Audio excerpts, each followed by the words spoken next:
分钟啊。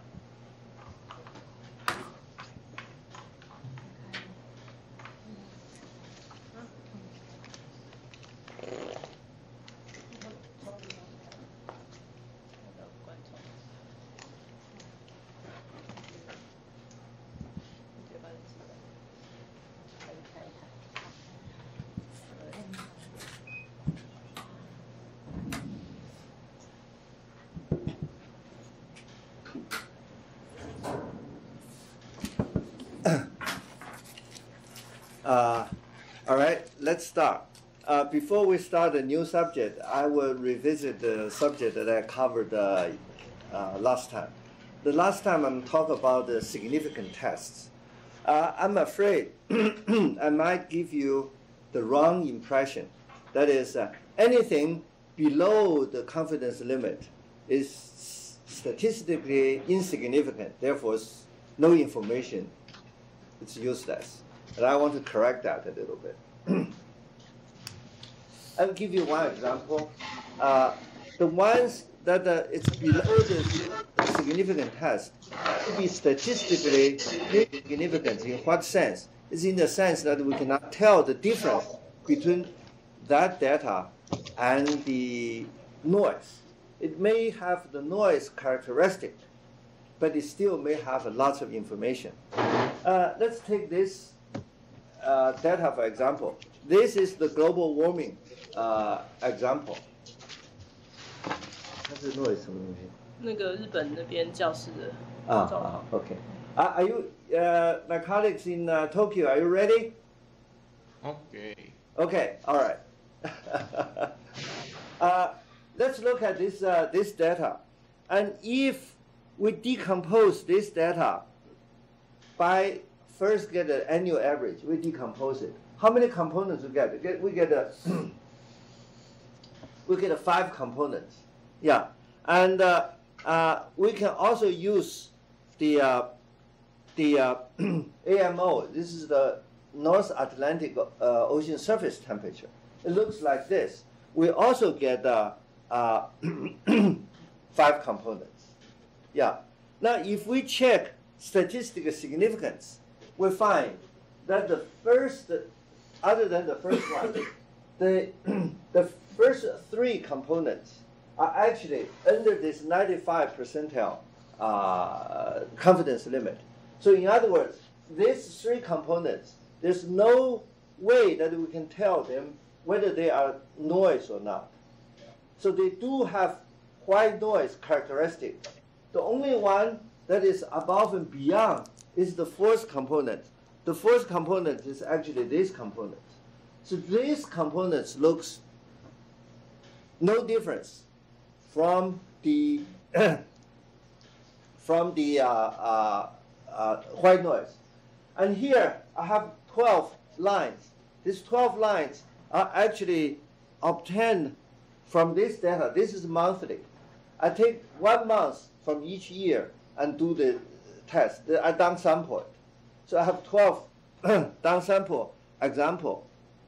So all 12 downsample example indicate they are white noise. Only that the 4th one is above the beyond white noise. If we look at AMO, the Atlantic Ocean, it's the same thing. It's over here. So are these indeed noise? Let's look at what we got. The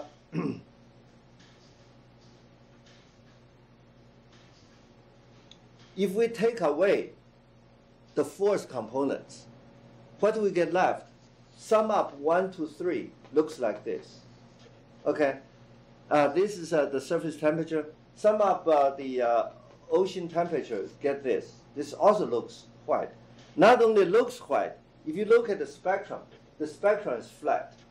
There's almost no information. Not only that, if you do the cross correlation, the correlation looks like a delta function. The delta function correlation indicates it's white noise. In other words, the data has no correlation other than with itself. The strange thing happens here. This is not only the autocorrelation is delta function. The cross correlation is also delta function. In other words, the surface temperature data and the ocean surface data, even though they look white, but they are correlated. Yeah, and only correlated at one point. Now this really noise. Let's see. This is component number 1, component number 2. This is try to correlate the global ocean surface. That's this ocean surface temperature data at each point. Correlate that with the global average. Component number 1 is nowhere it's correlated. Component number 2, there's some region they are correlated. By the time we come to component number 3, it's dramatic correlation. What that indicates is that the so-called noise signal, even though it has the characteristic of noise, but physically it's El Nino. Yeah, it's very clearly El Nino. The correlation function here, it's more than 5, it's almost 6 or 7. Yeah, so when we examine the signal and we find a certain signal statistically insignificant, it does not mean it has no physical meaning. Yeah, so we still have to look. If we're looking for something which is very, very special, like in this case, in the global climate data, the El Nino is a very dominant mechanism. Yeah. Last night, I watched TV. They will talk about this coming winter. We're going to have according to our long-range forecast of our Central Weather Bureau, we are going to have a cold winter because of this phenomenon. Okay. All right. So I just want to bring this to your attention that statistically insignificant component may not be noise, even though it has noise characteristic. It still has physical significance. Yeah. Okay. I should have added this, but I forgot. All right. Now let's get into the new subject of ensemble EMD. Last time we talked about the ensemble EMD. We talked about the white noise, the characteristic of white noise. We talked about adding noise to the signal. Now let's see the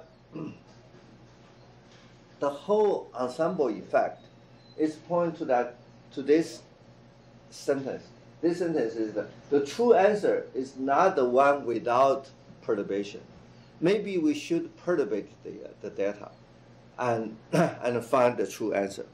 Why the true data without adding noise may not be the answer? We have to know that no one can get data without noise. So you can go out and collect data, and there's no guarantee that the data is totally clean. The noise can come in from all kinds of sources. It can come in from the ambient, the phenomena. It can come in from your recording procedure. It can come in from your digitization. It will come in all kinds of things. Yeah. So having the data and regard this data as perfect, it's indefensible. You can never make that statement. Therefore, from that data, and you do whatever, you say, well, this is the truth because this is the original data. That's not right. So the true answer may not be the one without perturbation. Okay. So this is the fundamental guiding principle of this of the ensemble method. Let's see what is the effect of adding noise. If I have a data like this, Yeah, a large wave with a small wave, occasionally small wave, and a large wave. If I add noise to it, it becomes that. This is the original data plus 0.1 RMS, it becomes that. All right, if I keep on adding it, I add one data, add another data, add another data. If I add 50 times, what happened? It becomes this. It's come back to the original data almost. Yeah, so adding noise, adding one copy may give you this. Adding another copy may give you similar to this. But if you sum up all that, then it becomes this. Yeah, almost come back to the original, but it's not the original. What had happened is that in this ensemble, we are actually conducting repeated experiment. In this repeated experiment, each time I add some noise, but this noise I have totally control. Yeah, I'll put a noise in there, I put another noise there, and put another noise. So by the time I sum it up, I have many, many noise. But this many, many noise, however, it's still not the true. Even this is not the true.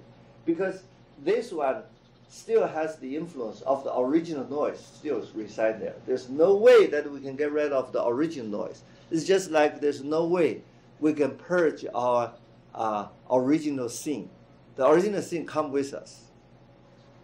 Yeah, but we're trying to perturbate in the neighborhood of the original data to see what kind of variation we can get from that. So, for example, if we get a delta function, we talk about delta function, and delta function, we can get this kind of component. Yeah, this component, this is 8, this is 4, this is less than 4, this is 1, this is 0.5. Yeah, in a way that EMD is dyadic, it's something like this. So each time you cut this in half, each time it's cut in half. Yeah, and by the time you cut it in half, so each time it's dyadic. Yeah, but there's no rigorous proof that this is just a conjecture. So this say that anything local, that even local, but by the time we go through EMD, it's still spreading out a little bit. So EMD is a local method, but the local method, it's not delta function local. Yeah, it still has certain area of influence. So the ensemble EMD is we're trying to solve the mode mixing problem. We'll try to utilize the nice property of white noise. This is our original method, original EMD. Of the original data with small wave, if we do EMD, we get first component, we get a large wave out, and we get a small wave. And the large wave get reside over here. And because of the influence, we even got a third component which still have some energy. The EMD procedure is very simple. You add noise to the data, to the target data. Decompose the data with added white noise. Repeat this step again and again, but with different white noise. Don't use the same white noise. Generate the white noise, put it in. Generate the white noise, put it in. And then at the end, get the average of this. And that's your ensemble average. Now, the procedure is that this is a signal. The signal plus noise. This noise is not just one noise. It's many, many noise. Yeah. And after you add all this many, many noise, you actually get a you get a component. This component is not just once. It's the average of many, many components. That's the components. The components.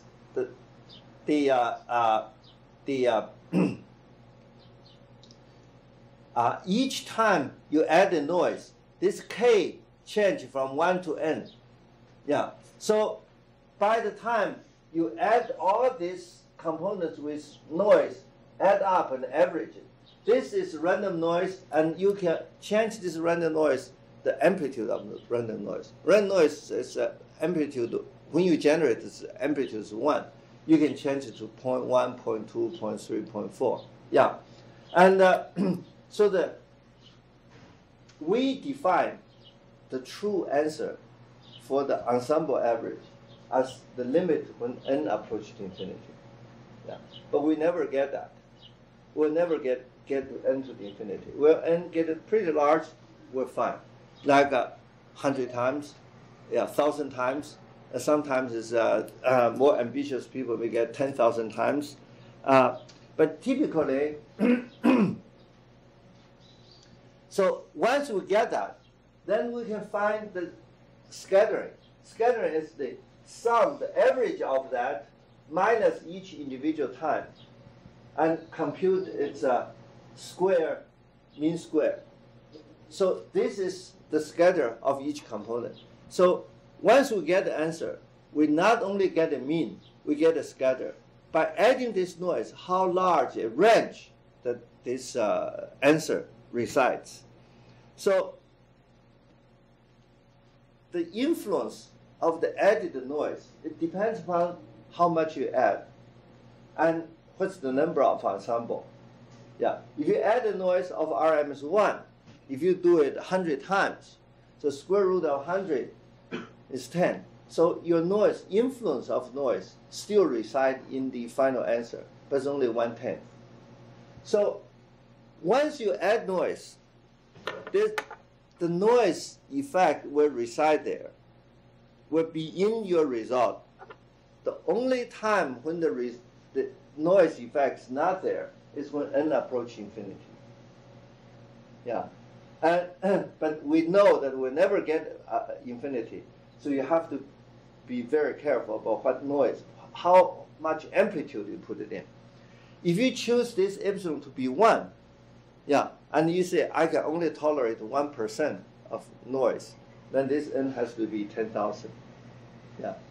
So if you put a 0.1, then this 10% is 100 times so do. Yeah. So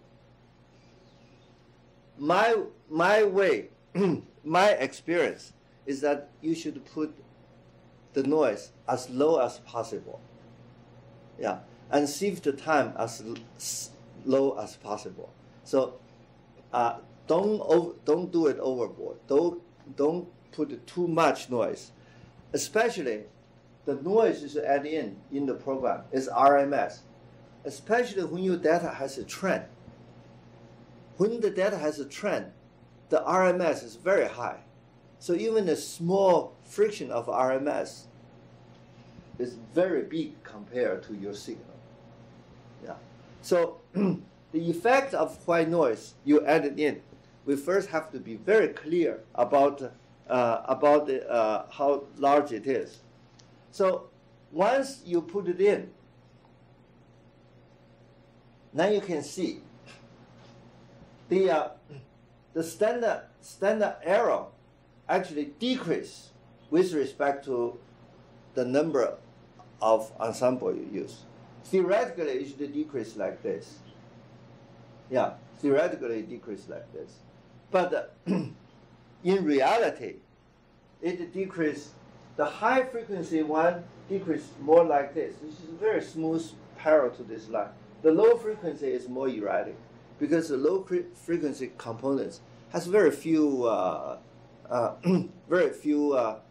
extremas.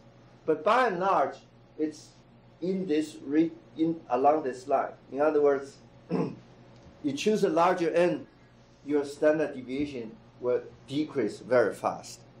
Yeah, but this is a log scale. So if you want to improve factor 2 noise level, you have to do a lot more, from 10 to 100 times. In other words, okay. So procedure. Let's illustrate. On the previous data, with a sine wave with a few small wave on top.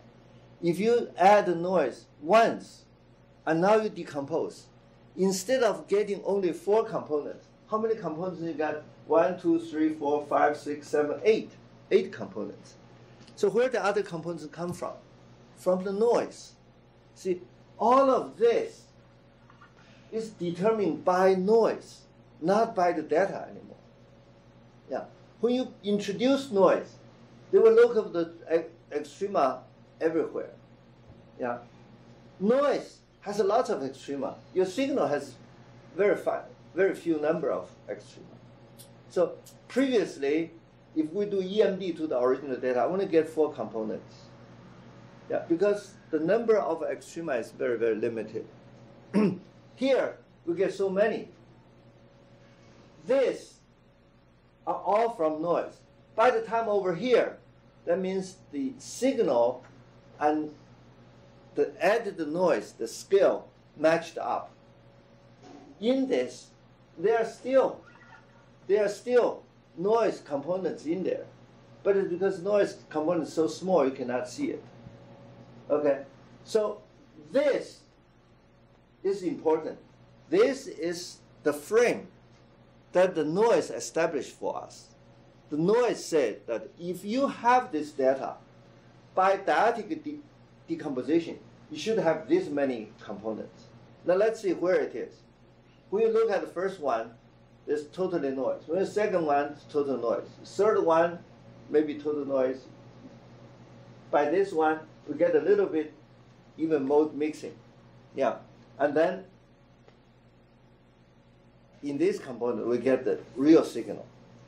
Here, if you look very, very carefully, you can see the high frequency signal start to coming up over there, but it's not very clear. Yeah. Now, this is organized. This is disorganized. So in this way, once we go to this ensemble EMD, the number of outcome is almost strictly log 2 base n. Yeah. This is the first time. Now, if we do it 10 times, so this fluctuation get averaged out. This fluctuation also get averaged out. So we can get a pretty clear the large wave. And how about the small waves? The small waves here, small waves here, small waves here, small waves here, here, here too. Yeah. Why small wave actually reside in 2 places? This is because when we do the white noise, we can see that the spectrum actually overlaps. If you have a point over here, then it can come out this component. It can also come out this component. Because it's in here, it's this component. Here, it's this component. So there's probability for a component to be split into IMFs. And that's why I would ask you to check the orthogonal. So when you check orthogonality, these 2 will not be orthogonal.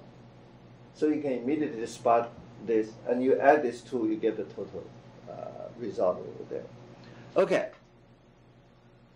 This is 10 times. This is 100 times.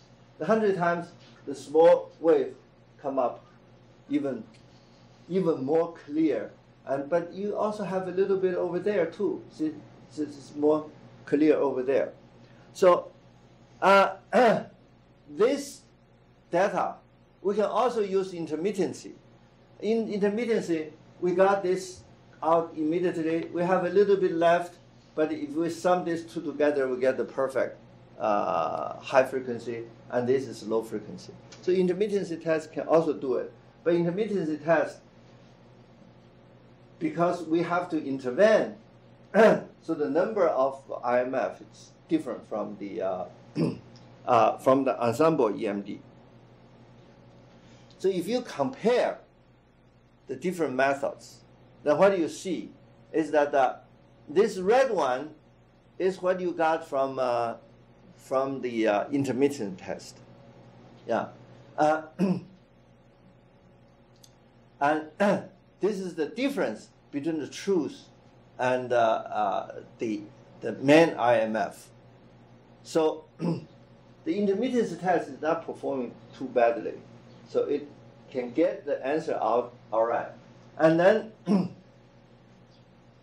you do 10 times, you do 100 times.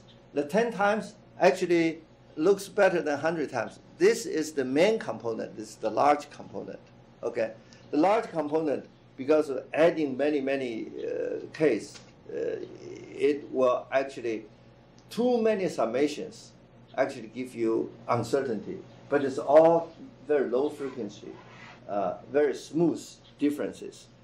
But if you look at the high frequency components, then you see this is the truth, this is the intermittency test, and this is 10 times, this is 100 times. So if you look at it in the detail, not the difference, then you see 100 times is better than 10 times. Yeah, this is the high frequency compared with high frequency. Now, if we can expand this, you can see that 10 times, 100 times, and intermittency. The intermittency test has performed not too bad, but there is a long transition over there. And this answer that you get from 100 times hug the truth very closely all the time. And not only this, if you compute the instantaneous frequency, then you find that actually 100 times is the best. Even though it has high frequency oscillation, it's pretty good. But this instantaneous frequency, this intermittency, it's performed not as good as the ensemble. But they are all comparable. This is 10 to the minus 3. Yeah, it's very small, 1,000th. So the summary is that from the intermittency example, you can see that ensemble EMD can generate IMF with comparable quality as if we go through the intermittency test. But more ensemble will actually improve the confidence limit. Now, why should we do ensemble? The ensemble is that we do not need to determine the intermittency criteria. Intermittency criteria is subjective. You have to be there to determine whether to turn it on or off, Yeah, and so the ensemble EMD is an automatic data processing way, and also when the subjective criteria for intermittency, it's easy for you to do in the simple case, but it's very difficult for you to do when you have complicated data. Complicated data sometimes very hard for you to say, stop this scale and jump to the next scale. Yeah. So now let's look at a few examples of this. This actually is a remote sensing data. The remote sensing data is when satellite taking the ground temperature using radiometry. The radiometry get the radiation from the ground, and then you go through an algorithm. The algorithm is a program to reduce the radar reflection into temperature, into ground temperature. There are two different algorithms to convert the radar signal, radar energy to temperature. One is blue is RSS, the one is UAH. Yeah. You see, you use satellite to measure the ground. You get the ground fluctuating, and the two channel, the two method come out roughly the same.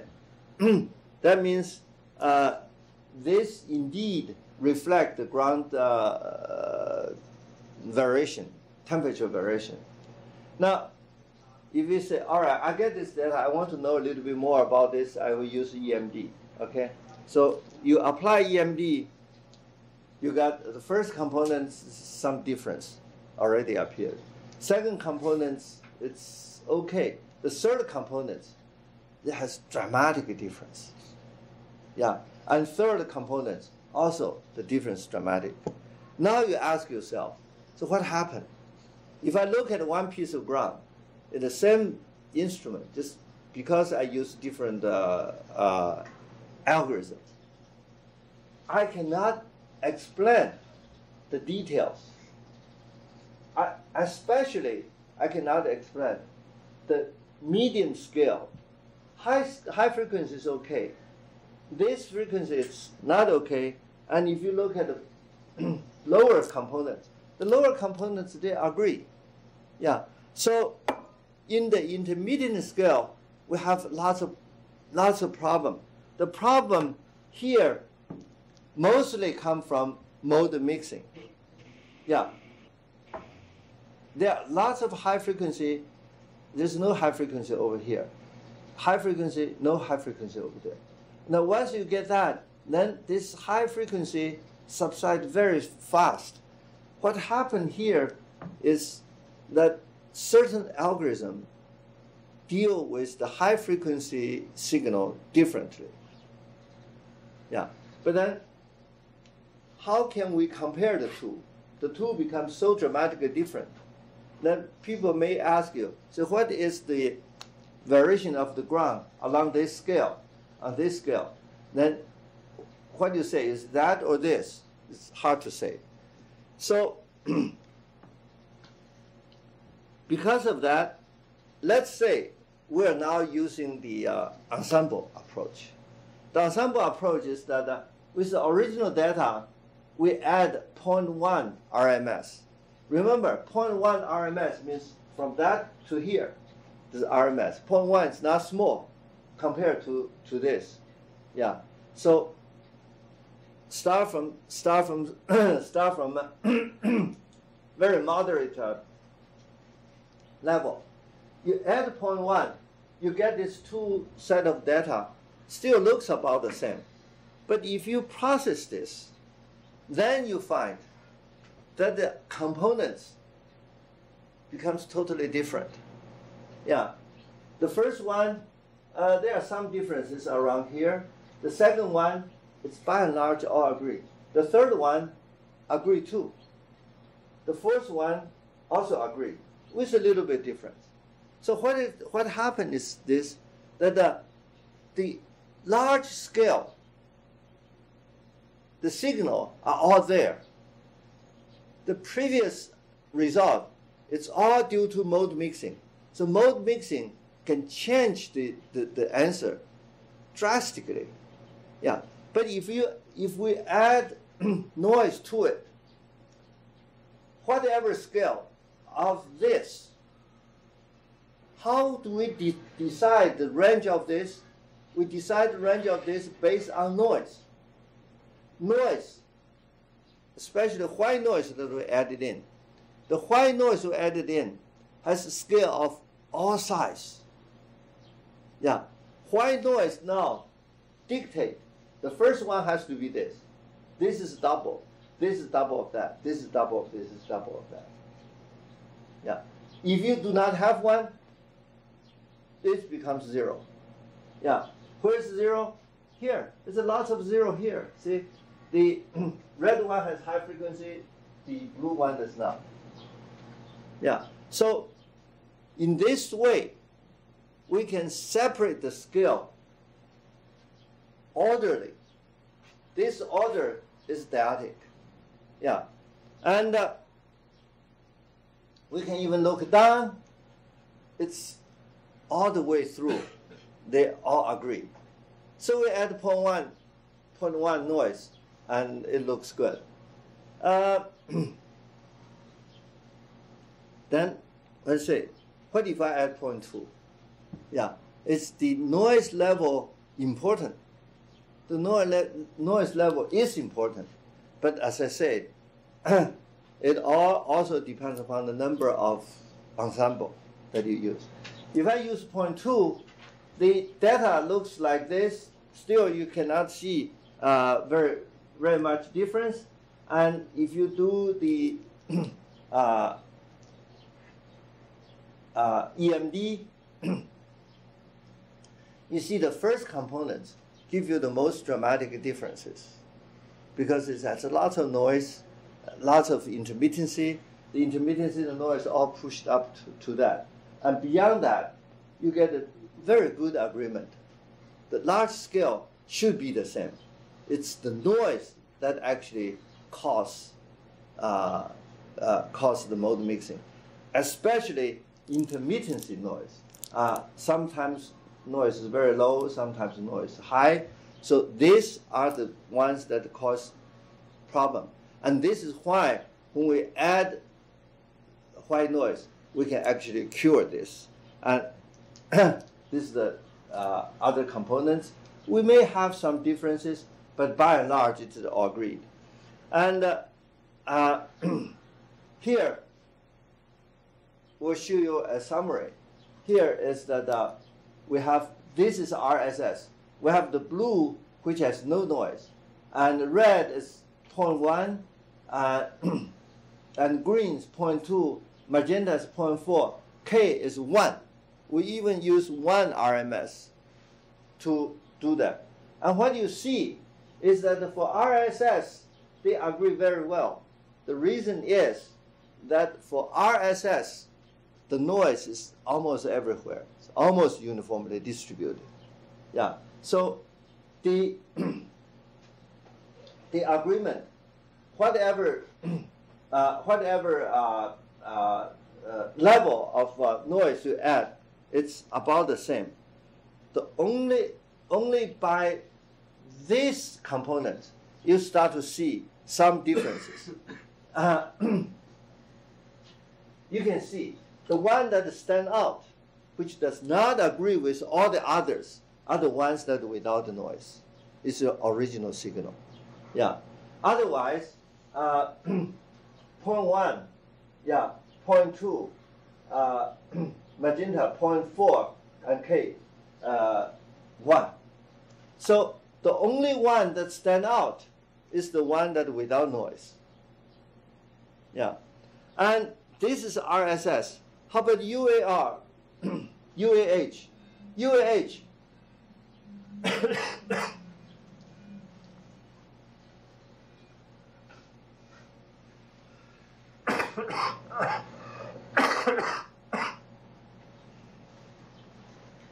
UAH, you immediately see the difference on the third component. Not only that, the difference also show up in other places. Yeah. This is all because of mode mixing, and if you take that away, if you take the blue away, most of others actually agree very well. Yeah. And how can we know that this ensemble actually helped us? What we will do is here. Let's forget about the correlation here. It's not very informative. Let's concentrate in this panel. This panel is a correlation coefficient. Red means UAH and RSS without the noise, and blue is UAH and noise with 0.4 RMS. Okay, you can check other example. What you find is that if we use red, that means original data without any adding of noise. What you find is that component number 1, the correlation is pretty good. Component number 2, correlation is good. That is the higher frequency is good, but to the intermittent scale, this dropped to almost 0.5. it still has some correlation, but only 0.5. I'm spoiled by the EMD. Before I do EMD, I get 0.5 correlation. I'm very happy. Yeah. After I get an EMD, I get 0.5. But I say, well, this is not very significant. Yeah. So this is 0.5. Then this is a 0.6, not quite 7, and the lower frequency agreed. So in this range, the intermittency range, intermediate range, the correlation is very poor, as we say, because of the mode mixing. Yeah, the rest of still good, but we have problems. Now, if we add, after we add the noise, we have 0.4 noise, then we do the decomposition. Then we see the correlation. 1 to 1, it dropped. Why it dropped? Because all the intermittent, all the noise get pushed to the first component. The first components usually are useless. Most of the time, I have seldom find the first components has information. The first component, if you use white noise, it consists of a wave of 3 points a wave. 3 points a wave. Minimum, maximum, minimum is 3 points. Yeah, and that kind of wave, even though it gives you a Nyquist frequency indication, but has very little information. But after that, this dropped to 0.8. After that, jump to 0.9, 0.9, even higher. So the blue line is after we use ensemble. The correlation of the two cases is always about 0.9. Yeah. So this is the dramatic improvement of getting different scale phenomena from this noisy data. This is the ensemble case. So the summary. So from the two different channels showed reflection similar overall structure, especially in the intermittent long range wave. But straightforward shift, however, destroyed the intermediate scale IMF. In this case, however, it's very difficult for us to select intermittency test to guarantee this. But you can try. My experience is that the intermittency test is critical in getting rid of the noise if the noise is in high frequency. Yeah. But if the intermittency is distributed all over the place, it's very difficult to do. Yeah. So ensemble EMD get an automatic dialectical filter to separate. Yeah. This is especially good when the data contains intermittent signal all over the place. Yeah.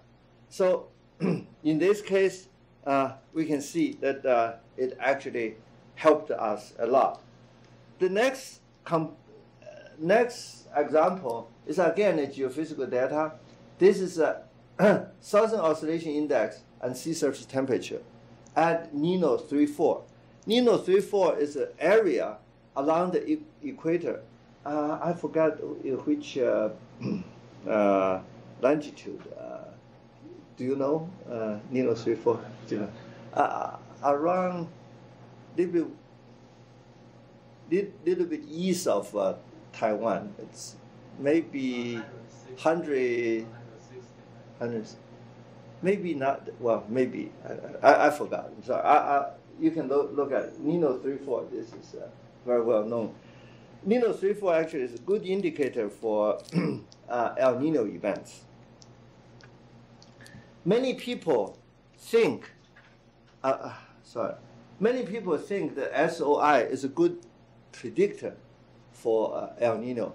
SOI is the Southern Ocean Oscillation, is the surface pressure difference between Port Darwin and Tahiti. Yeah, just surface pressure, surface pressure data. So what we got here is the blue is the NiNO3 surface temperature. Yeah. The red one is Southern Oscillation. If you look this data, and let's expand it out, 1970 to 2000, from 1970 to 2000. If we expand it out, you can see this. You can see this. This is maximum. This is minimum. Maximum, minimum, maximum, minimum. They are all anti-phase. They're all out of phase. Yeah. Pretty regular out of phase. Yeah. It's a it's a good indicator that they are related, and their phase is locked, but antiphase. Yeah. So now we want to see the details. See what is the mechanism behind this. So what do? Is we decompose. Yeah. We decompose the two, first with EMD, not with EEMD, with EMD. With EMD, the first component, second component, third component start to see differences. We start to see some differences here, some difference over there, and the most drastic difference is over here, the intermittency, the intermediate scale. And even in the long scale, there are some disagreements. And by the end, it's look like this. So this is what we got from the EMD. Now, let's do EEMD. We add 0.4 standard deviation. Yeah, 0.4 standard deviation. This is the decomposition. Now you see that all the scale coalesces, except this case. In this case, we have some very strange things happen. But it turns out that this is a true phenomenon. Around 1940, the Southern Oscillation has a phase change for reason unknown. Yeah, but but this using adding noise, we really improve the result. Again, at the beginning, when we were trying to find the influence of this noise. We're looking for the optimum level of noise. Yeah. And later we find that there's no optimum. Actually, in general, the lower the component, the lower the noise, the better. But you cannot put it too low again. If it's too low, it's no effect. Okay. So you can see that the blue is without noise. Without noise, the one that stands out is always the blue. Always the blue. Whenever it's wrong, it's always the blue that stands out. This is not too bad, actually. But if you use look at the SOI, the decomposition look like that. And again, we can look at the correlation function. The correlation function in these two, we don't have to pay attention. Let's look at this one. This one, the red is without without noise, and blue is with 0.4. So what do we find is that the first component is almost zero correlation, and second component is zero correlation. That means the first and second are all noise. They're totally uncorrelated. By the third, this is 0.5, this is 0.1. By the third, it starts to have negative correlation, original. So in the past, people find negative correlation primarily through this value. Now, with the ensemble EMD, we can improve this correlation from, say, 0.3 to about 0.5, from 0.4 to about 0.8. Yeah, from this is 0.25, 0.3 to 8. So the improvement is dramatic. Yeah. Now we know this the negative correlation exists. They exist not in the total signal, because total signal is heavily influenced by this and heavily influenced by the N. Yeah. It's in the negative, the anti-correlation primarily come from 3, 4, 5, 6, 7. And those are the annual to interannual, almost to decadal scale. They are anti-correlated. Yeah. So this ensemble EMD again clarified not only to get a better correlation, but also tell us which scale it correlates, which scale it does not correlate. Yeah. So straightforward, we produce low correlation, but low correlation has already established the validity of the physics. Yeah. Correlation test indicated that EMD can separate time scale in IMF and improve the confidence significantly. Yeah. So now we can trust this indeed at what scale this phenomenon happened and what time scale that these two phenomena actually lock in. Now we can apply this to other signals. For example, sound. This is the example that I have given repeatedly. This is the hello, the signal hello. And if we use the straightforward EMD, what do we got? We got this. This looks good. I mean, this looks better than anything that I have seen before, before development of EMD. What happened is that the first one is a continuous something, which I would not say it's total noise, but what it is, I don't know. Yeah, it may be due to the ambient, maybe due to my voice. This still has to be understood. But if you play this out, you don't get anything. It's like no low-level humming. The real signal starts from here. But when I say hello, I did not hello. I didn't do that. But where's this thing come from?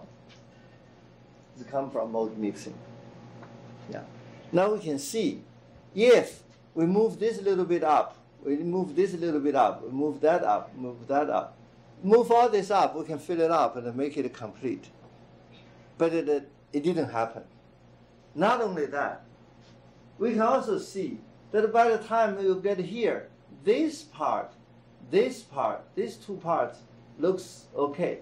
And this part seems to be matched with that. If we combine this with that, and then take these two up, and then take a few, we can get, again, a complete one. And this one is more clear. We have a signal, stop, another signal. Where's this part? This part is over here. If we move this down, we get the perfect. But because of mode mixing, this is what we're going to have. And if we use ensemble EMD, we get that. We have all this, the fragment part, all fall in the right place. We get a complete signal. Now, if I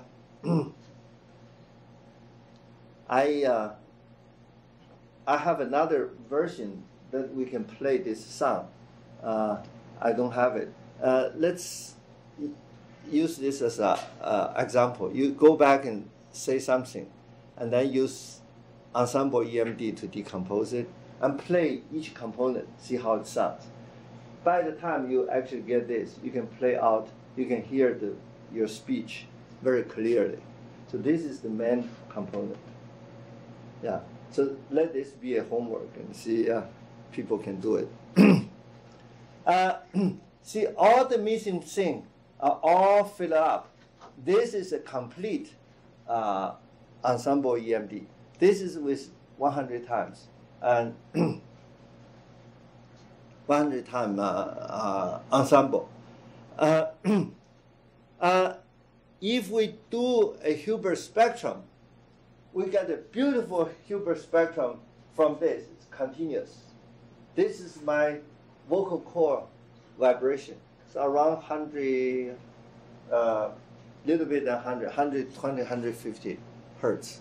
So my vocal cord oscillated that frequency pretty steady, and then we have the other signal come from your vocal chamber reverberation. The first component actually comes over here. Yeah. So this is the Hilbert transformation. If we use the EMD without ensemble, we get fragmented signal over here. Yeah. Actually, my voice is not that steady, but it's not this unsteady. Yeah.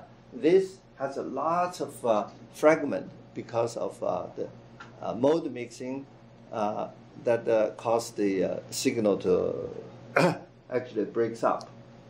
And we can blow it up. This is the good IMF. This is the bad Hilbert transformation. So the summary is that the true IMF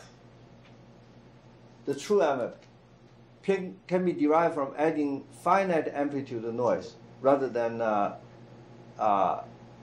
the case with infinitesimal noise. Infinitesimal noise. In the past, there are people add infinitesimal noise. I used that before. When I add infinitesimal noise, you don't have to add infinitesimal noise. You can add a very small sine wave to help you analyze data. The way that I use it was in earthquake signal. Earthquake signal, the strong earthquake signal, the instruments sit there, and then when the earthquake comes, it suddenly get turned on. So this has a buffer. Buffer it when you get the earthquake, the strong earthquake, and then it record a little bit and then suddenly release. So the beginning is a very tiny wave and then suddenly kick up. To do this analysis, because this will actually spread over to the other part. So eventually you have a very embarrassing situation. That is, the earthquake, actually the low frequency wave appears before the earthquake even starts. Yeah, that's totally because of the methodology you use. Yeah. So to limit the spreading, I have add small frequency of small amplitude sine wave to it. The small sine wave, because you have maximum here, so it limits the spread of this. Yeah. If you don't want your data spread, you can keep on adding the little sine wave into it.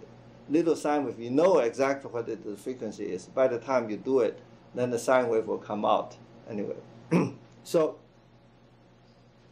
ensemble EMD actually get the signal of similar scale all collect together. So it's a very, very good method. And we don't need a priori criteria for intermittency. So there's lots of good things, but there are also disadvantages. So having sell you the advantage, I have to tell you the disadvantage. The disadvantage is some of the IMF may not be an IMF. You may have 9 IMF, you say, oh, I'm very happy. When you look at examine the details, some of the IMF actually has multiple extremes.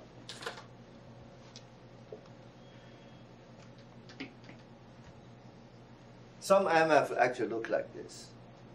Yeah, this is an exaggeration, of course, but it could be like that. Why it looks like that?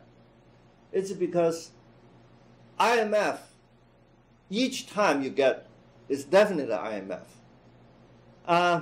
But the next time you also get IMF. So all the IMF added together, IMF plus IMF is not IMF anymore. Yeah.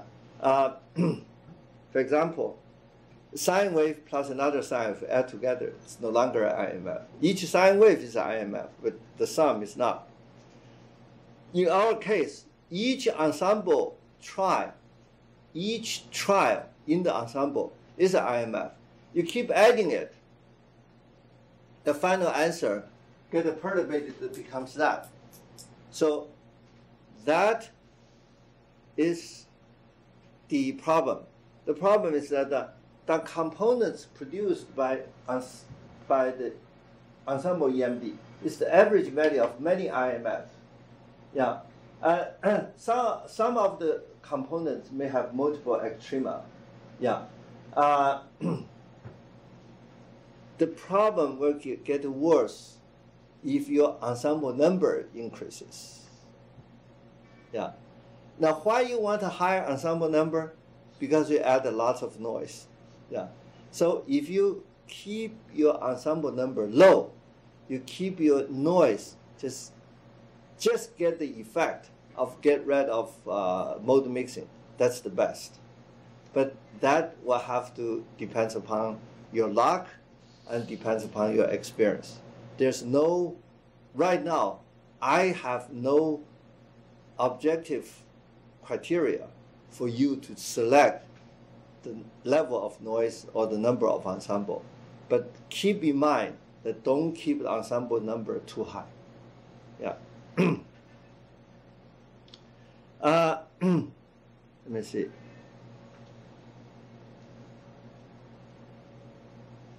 Yeah. See, the stop criteria has a lot to do with the ensemble result. Let's take a white noise, and we use S1 and use S10. Yeah. So the first IMF use S1 and first IMF use S10. It's totally different. Yeah. Yeah. This is a straightforward EMD. So I cannot find any. This is the standard deviation of each component. Yeah. So using more noise level, you can add noise level, the noise RMS. The more RMS, the orthogonality index gets worse and worse. Yeah. So I was trying to find a criteria, a minimum, like what I did in the confidence limit. I cannot find it. The curve is monotonic.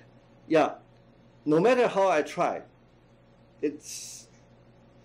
I can try different standard deviation, different stoppage criteria, and there are some 2 or 3 is good, and then 4 jump up. There's no rule. I tried try to study S number with noise level and try to find the minimum. The minimum is here. Means the lower the noise level, the better.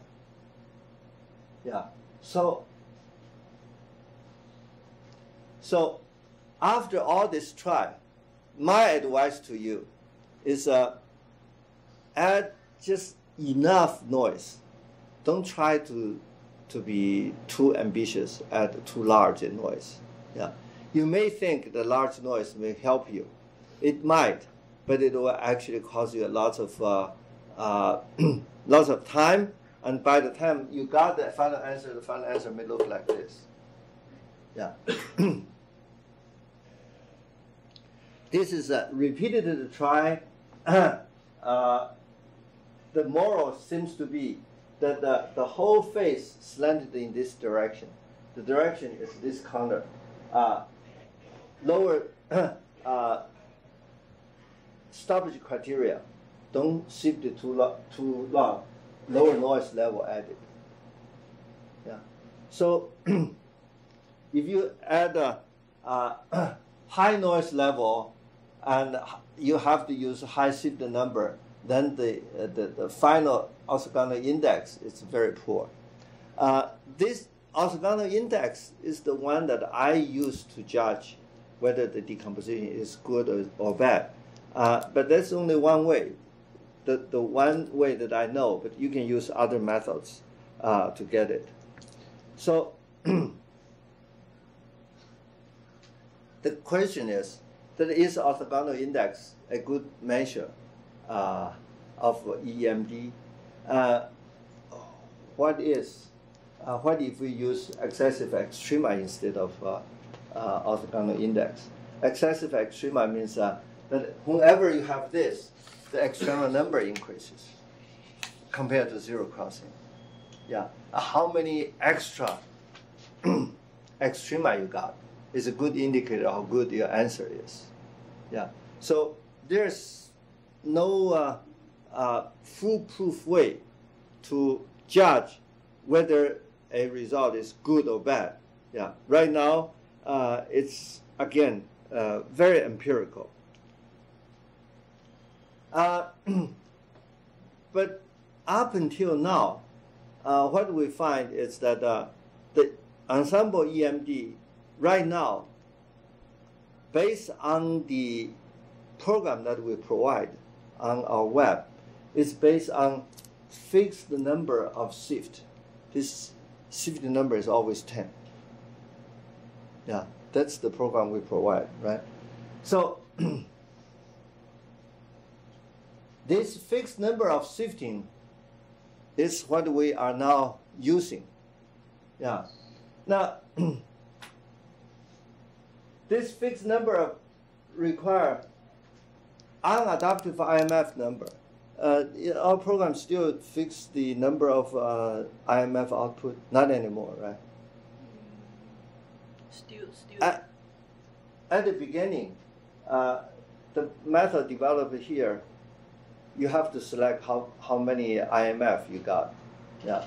But my advice for you is to select log 2 and 2 to the n.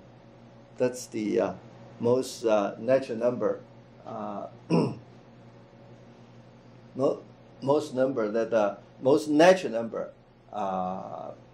You use. So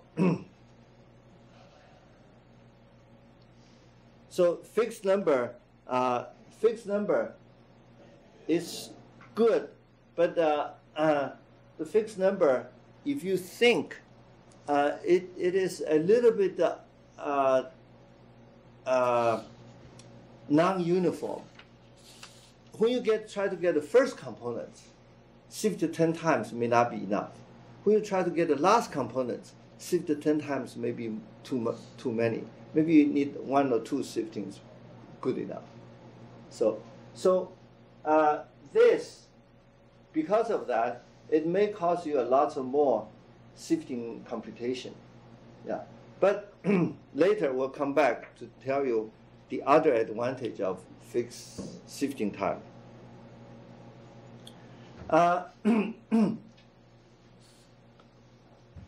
Not all EMD, as I say, ensemble EMD give you IMF. Some of IMF may not IMF. The other one is leakage.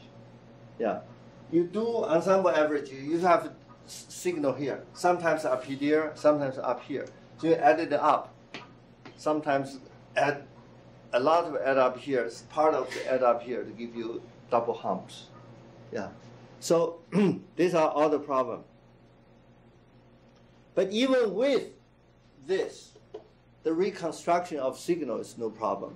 You add it all up, get back exactly your data.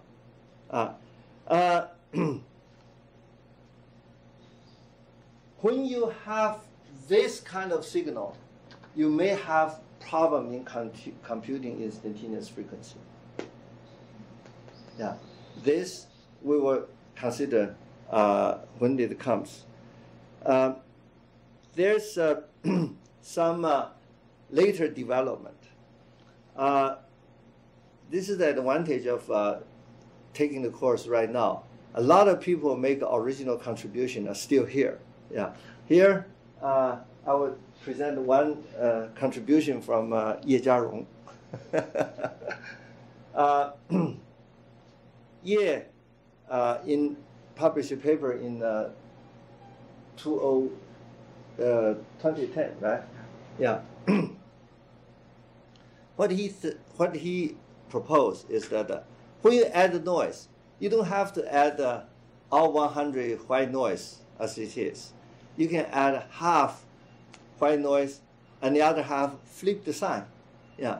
But flip the sign, it has one advantage. That is, the scale is about the same. It's only the flip. How do you know the white noise has been flipped? You don't. So this positive and negative white noise are all the same to the scale separation. But the nice thing about that is the white noise, because you have one copy plus, one copy minus, so it will cancel out. Now because of that, when you finally reconstruct the data, you may have lower noise contribution. Yeah, so that is an advantage. So this is called a complementary ensemble EMD.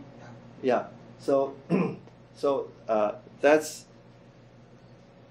we can reduce the data in the final reconstruction. So that is one thing which we may make the noise contribution, the troublesome noise, less to us.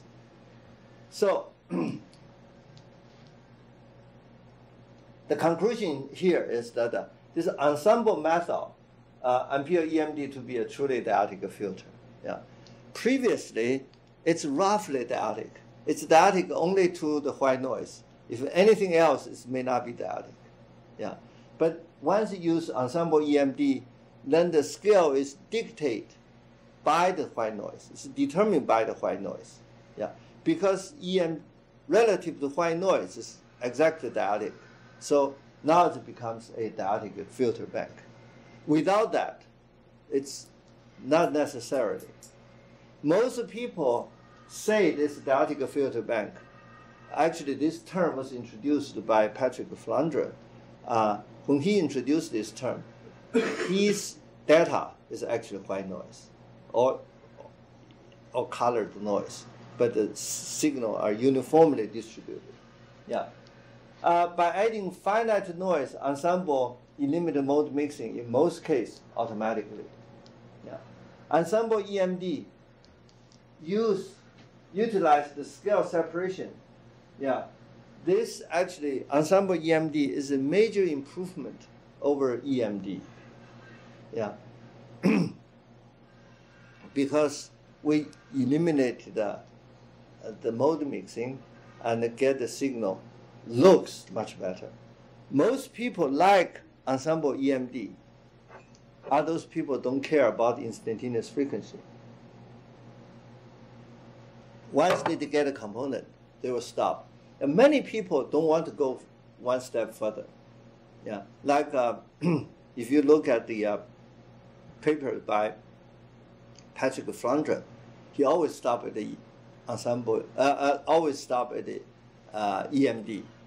Because EMD already gives you scale separated signal in different time scale. The physics is very clear. Yeah. Previously, we want to go to frequency space is because physics is not clear. Yeah. We transform in the frequency space, we can see where it happens. Yeah. But now, you can separate the scale. The physics clear enough. They don't have to go any further. But I maintain that going further to give you time frequency analysis is even better than just look at the scales. Yeah. So I think we should go a little bit further. the true IMF components should be the result of ensemble EMD rather than from the raw data. As I said, the raw data has its noise. And the ensemble EMD, each noise that you add, you get a new set of data. This new set of data perturbate you from the neighborhood of the right answer. So by the time you add up all, then you get the, say, aha, no matter how I perturbate, it's always there. So then that must be true. So that's what the ensemble EMD gives us. So ensemble EMD is really a artificial ensemble, like a redo the experiment, re-sample the phenomena with different noise level added to it. So, so the concept is that the true answer is not from the real data, but it's from the ensemble of many cases. The only difference, the only difficulty is that the sum of IMF may not be a true IMF because all kinds of complications. So this is the problem we have not solved yet. Yeah. Recently, there's a new development called multivariant EMD, just developed by Danilo Mandic. So we will cover that in the future lectures. Yeah, using that, you induce noise, but the noise does not mix with your signal. So your signals come out clean. However, there are also drawbacks. Another drawback of the ensemble EMD, I think we are not there yet, but I can tell you, I forgot to put it in. It's that the ensemble EMD, because it's strictly dyadic. Now, when your signal contains nonlinearity, ensemble EMD will actually tear apart the nonlinear signal into linear signal. For example, in case of the Duffing wave, the Duffing wave looks more like the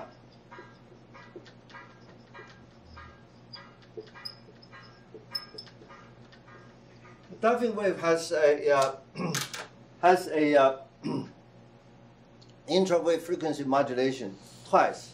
So what had happened is that if you write it out, you'll come out this.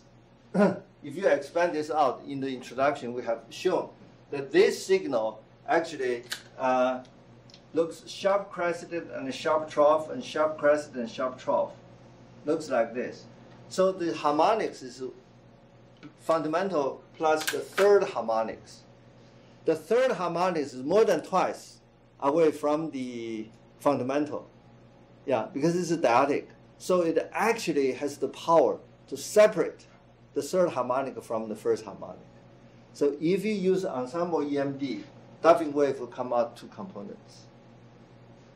Yeah, the two components. One is the fundamental, the other one is the harmonics. So this is another shortcomings that we don't know how to fix.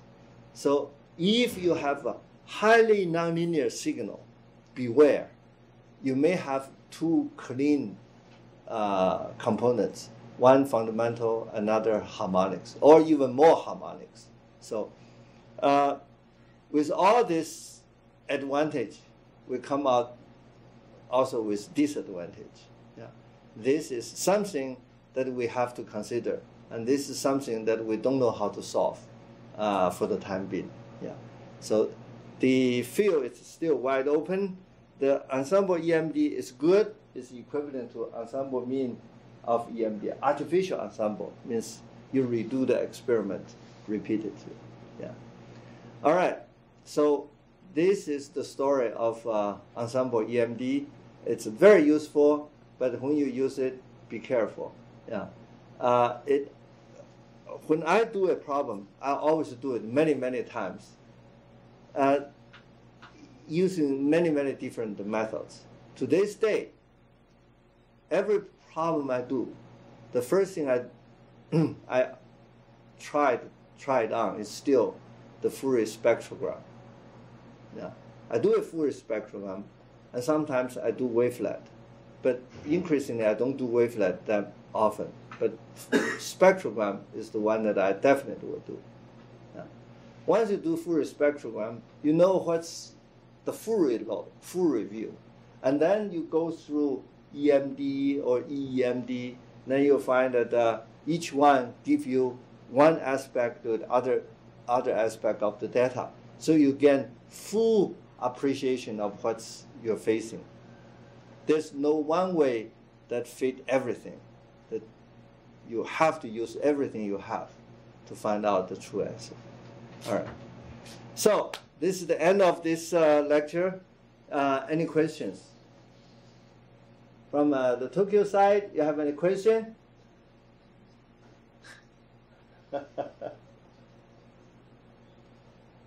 Questions? It's okay. It's okay. All right. Thank you very much. Thank you very much. Sure. So if there's no question, then class is dismissed. All right. See you next week. Bye-bye.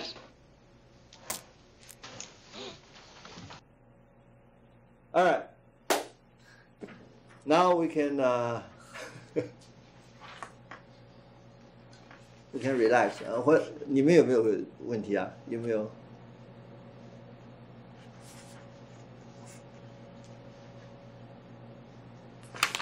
你们有没有问题的话，我们就下课了。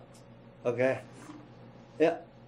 在做那个 RSS 跟 UAH 的时候，有一个量到的 raw data 好像是比较高频的，好像是 RSS 它比较，它的上面的 oscillation 是比较高的，然后 UAH 是比较 smooth 的。这是不是会，就是说，在做 EMD 的时候，它让它ensemble EMD 是不是不要让它造成 more missing？ 但是对这两种，这是它的趋势实验，他们那个 noise 的所存在啊，actually 是他们的 algorithm 造成的，就是它 convert 啊，它不同的 scale 在不同的地方，所以你在做这个ensemble EMD 的时候，把那所有的那个东西都赶到第一个 component 去。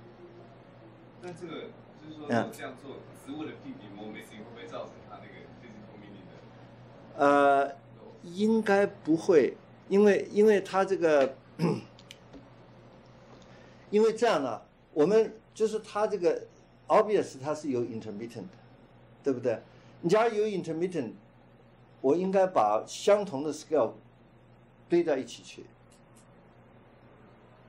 我把相同的 scale 堆在一起去以后啊，你看那个 RS 跟那个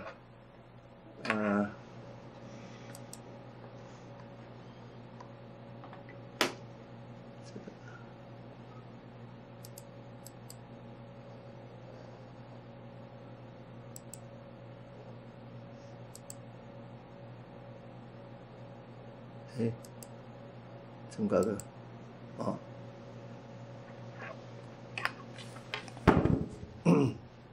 你看他们那个 disagreement 啊，这里的最多了，这里最多了。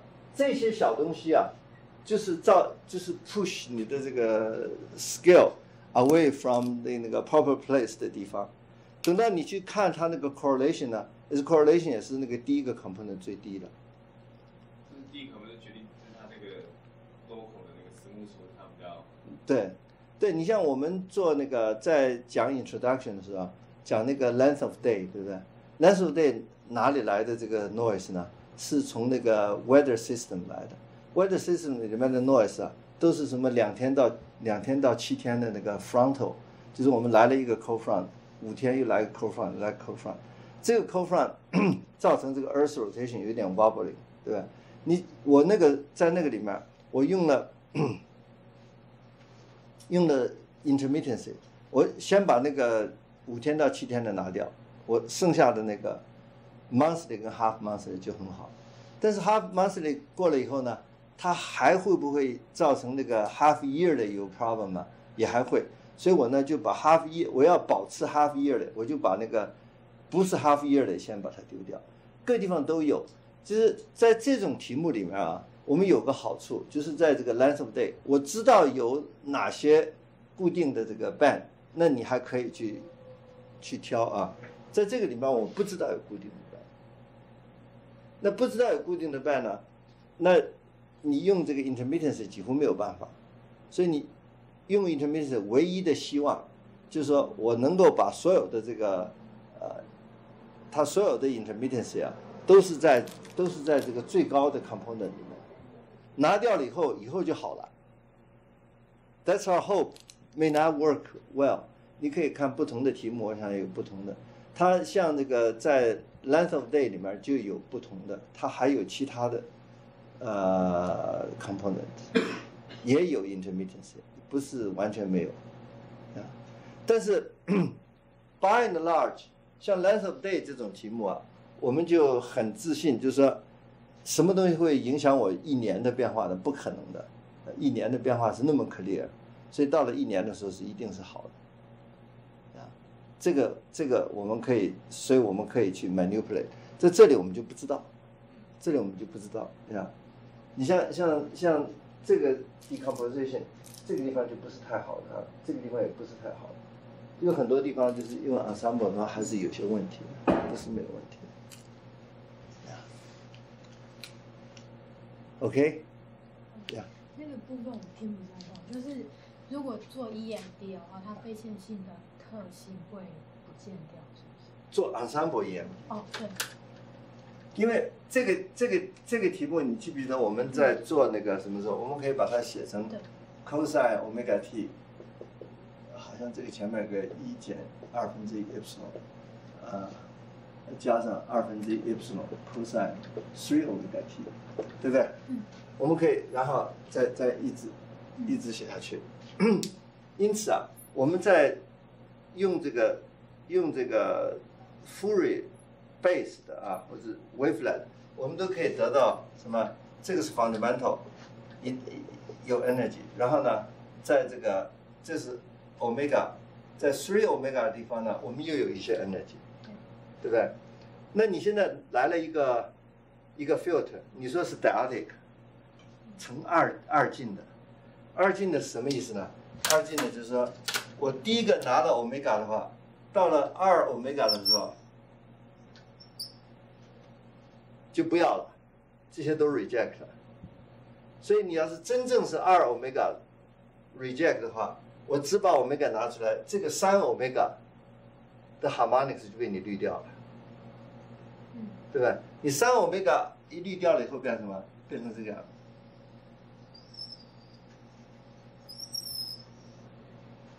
你拿出来一个 component 是这个，啊，这个是就是我们说的，就是可以把一个 nonlinear signal 变成 linear signal。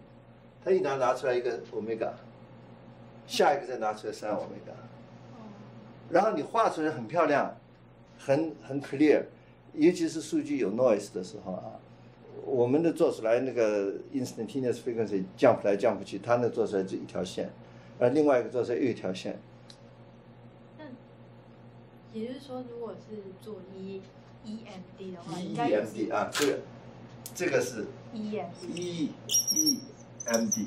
那如果做 EMD 的话，假如做 EMD 的话，这个通通在一起，做出来是这个样子。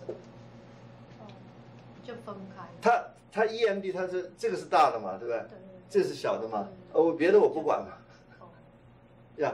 EMD 啊，不是 diodic filter，EMD 是我只挑大的。OK，EMD 是 diodic filter 的情况，一定要在。它就是 apply 到 white noise， 它才是 diodic filter。所以你要用了 ensemble EMD 的话，你会得一个这个 component， 下一个 component 就是这个有高的，然后这里有一个高的，然后这里有个高的，这里有个高的，就是二倍的，所以就是它的 order of nonlinearity 变成 2， 啊，就是它是3阶的nonlinear。你说的 dyadic filter 的意思是说，它每做一次就可以把频率减为1/2的意思。对。那个在就是那个对一个 method 是不是 dyadic， 它有什么样的就是重要性？没有什么重要性啊 ，dyadic filter 是很好，大家很喜欢用的。就是在 linear case 的话，我一倍这样最节省的。在 log 上面，你就是一节一转的，很清楚的分出来。是因为它，我还是不太晓得它的为什么正啊？一般当然一般呢，就是我们假如画这个 scale 的话工程的人都是画 linear 像做 science 都画 log 画 log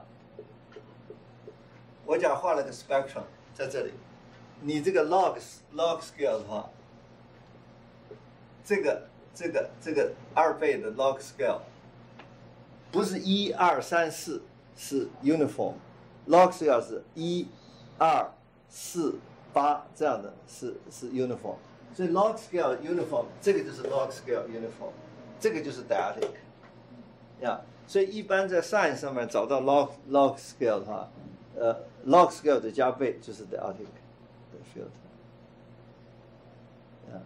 它有什么好处？我也不知道。我知道的就是，假如你在这个 log scale presentation 呢，它是把你的整个的这个 frequency space uniformly covered。所以它只是一个表示上的。对，表示上。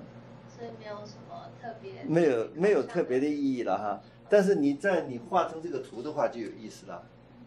你假如不是 dyadic 的话，它那个 space 就不一致。就没有办法完整的 cover 到整个对，而且 cover 到完整的话，可能是这样的，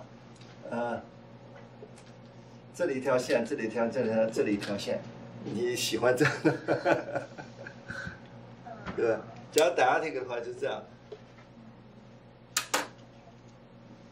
这是我的 justification 我想数学上 justification 一定不是像我这样 hand waving 的 argument， 你回去找一找，然后就告诉我好不好？OK， 还有没有问题？没有问题，我们就下课了啊。好，谢谢。